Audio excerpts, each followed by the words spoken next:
and welcome to LexisNexis Risk Solutions Trust live event in London.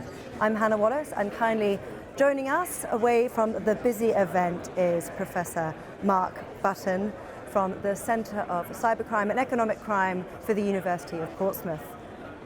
Mark, thank you very much for taking the time out of the event to come speak with us. No problem. Really good to have you here, and we're covering some big topics, one of which is the role of government and academia in the fight against fraud. Before we go into that, I want to hear a bit about your career really, and seeing how fraud has evolved during your time in academia. So bring us up to date, please. Sure. Well, I think the first big thing is fraud has increased massively. If you go back 26 years when I first started in academia, fraud was a problem, but it was one of the smaller crime problems. It's now the most common type of crime. So that's the first big thing, a huge increase. I think the second thing is the way that fraud has been perpetrated. Again, go back 25 years, fraud was very, person to person, telephone, by postal mail. Now it's obviously cyber, by email, by websites, by all kinds of interesting and innovative means. And I think the third big thing is the significant increase in organised crime getting involved in fraud. There's been some estimates that 40% of fraud comes from organised crime groups. It could even be higher. And that has made a significant challenge for industry, law enforcement, government in dealing with the problem when you have that mix of factors increasing fraud. All right, so you've highlighted a lot of the big challenges already there, but what are some of the main challenges specifically for the anti-fraud teams tackling those? I think one of the biggest challenges is simply keeping up to date, particularly when you're dealing with innovative, sometimes very well-resourced organised crime groups who are not constrained by regulations, by borders. They can innovate, utilise the very latest technologies and ideas themselves. Yeah. Often also drawing upon insiders, compromise procedures to perfect the most effective way of conducting fraud against organisations. So just simply keeping up to date with that is a huge challenge for the industry. All right, so building off that then, what's the role of technology in all of this, and do you think it has the power to sort of turn the tide, as it were?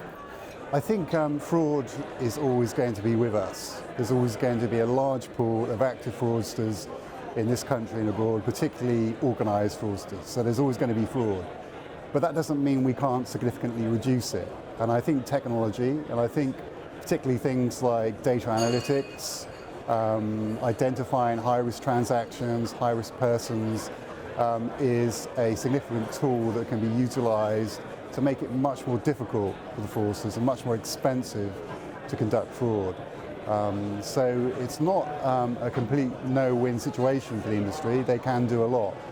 But the challenge we face is such that there is always going to be a big problem. Yeah, that's right. And you've highlighted, as I say, a lot of challenges, and those are real big challenges for the government bodies. So tackling those, what more can they do going forward? And what's the role of academia in that? And how can they collaborate, the two? Well, I think academia has a significant role to play. First of all, purely in education. Courses dedicated to the latest thinking, strategies, prevention, disruption, related to fraud that people in the industry can do to equip themselves with that knowledge. I think that's a very important part to play. Secondly, I think there's obviously the research element. And lots of academics are doing research on the fraudsters themselves, identifying their techniques, how they operate. That can be very useful knowledge for the industry. And then also looking at strategies and products that emerge to deal with fraud and evaluating those and identifying what is the most effective for different types of frauds. I think there is a big role for academia to play in that part of the problem. And the collaboration, are there any examples of the two collaborating? Unfortunately, there are examples, but not enough. I think the industry misses an opportunity to engage more with academia. I think academia, unfortunately, in some sections is not so interested in fraud. They're more interested in the traditional crimes. I'm quite unusual in academia, an academic interested in economic crime related issues, fraud. So I think there's a lot more that could be done. But there are examples where academia has worked with industry to perfect, the most effective artificial intelligence, data analytics. And I give an example. I'm doing some work at the moment on Korea and the role of technology in preventing fraud against older adults. And there have been some quite interesting collaborations in Korea, particularly around voice phishing and how technology can be utilized there to prevent that kind of fraud.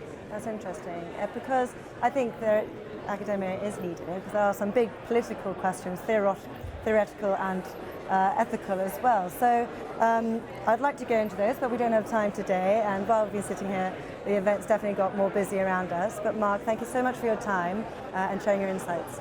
Thank you.